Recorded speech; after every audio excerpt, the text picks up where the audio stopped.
So next to the Turner Diaries, right? Jeez. But so anyway, in terms of the veracity of what he wrote about, unparalleled. It's really impressive. However, one of the reasons that I was prosecuted was these 3 tax returns that I was accused of preparing falsely was the first step in a process of asking for the client's money back. Mm-hmm. And we followed the rule book. And, in a sense, Pete Hendrickson's book is about the rule book.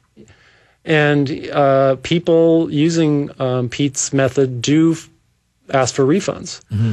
So having asked for a refund on behalf of a client myself and having been prosecuted and having to spend, hundreds of thousands of dollars on legal fees, mm-hmm. I'm not one to advocate going and trying to get your money back from the IRS. I mean, even though I was acquitted... it's like trying to wrestle a nickel away from Ebenezer Scrooge, right? Right. So, I do understand her comments about the book. I would highly recommend reading it.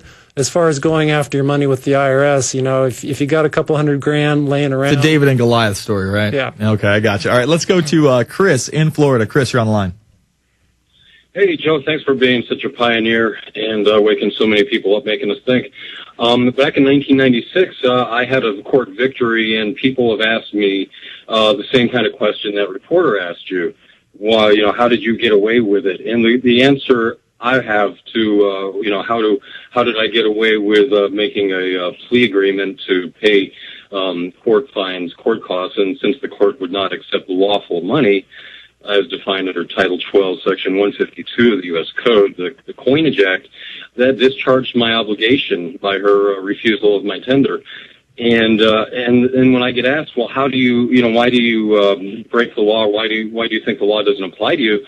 Well, I would say, well, I did obey the law. I did everything in my power to, and they just didn't feel like obeying the law themselves because here it is in the Coinage Act. And my question for you was, and maybe, I don't know if Alex would have this information because he said a couple of people in Las Vegas, 7 people in Las Vegas had used this argument where the lawful money is refused as tender, and so their obligation is discharged under the Uniform Commercial Code. So do you know of that case of the 7 people who tried that argument?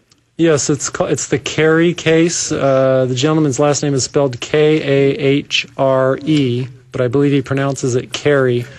And he was prosecuted, and I believe he was acquitted, but I think they've taken a second swing at him. I think he was in trial, I think in May. I don't know if the trial is still going on now, whether he was acquitted. I imagine that it's a very long trial. So it could still be going on right now. But I'll bet you if you Google or search engine Carey, Kahre, you'll see the latest results of that case. I do like the money issue. I think it puts it right in their face, the IRS's face, that they're not using lawful money.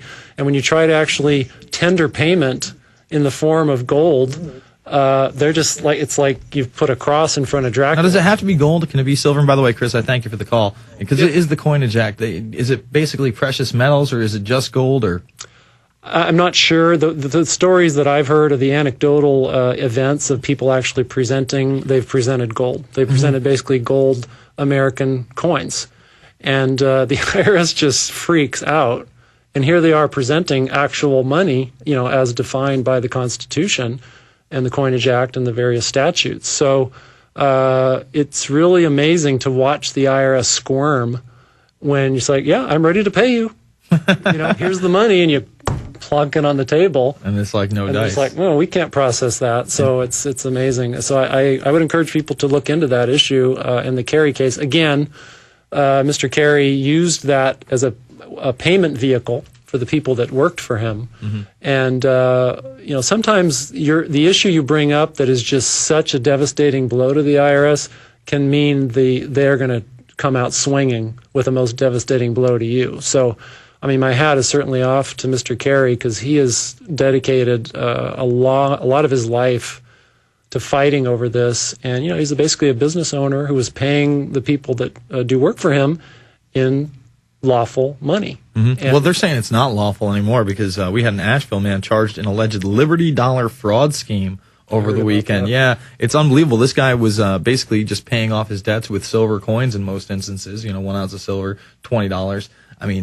I'm not sure what it's trading at right now. I think somewhere around the $16, $17 mark, but anybody knows you can't get an ounce of silver for less than $20 on the internet. Sometimes much more, sometimes upwards of $30, depending on what kind you buy and where you buy it. And they're saying that he's trying to bring down the United States dollar, like he's going after the currency. Well, it's really vice versa. They're trying to destroy the U.S. dollar, and they don't like people dealing in hard currency because it secures their assets. Right. It's the actual property that you could actually hold on to, rather than having a diminishing value of these things they call dollars, the Federal Reserve notes. Yeah, it's ever dwindling.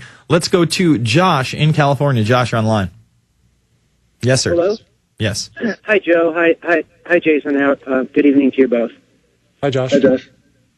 Hi. I wanted to mention a couple of things and have you speak to these points particularly, because this is something that some people are doing, and it's well known in the Patriot movement.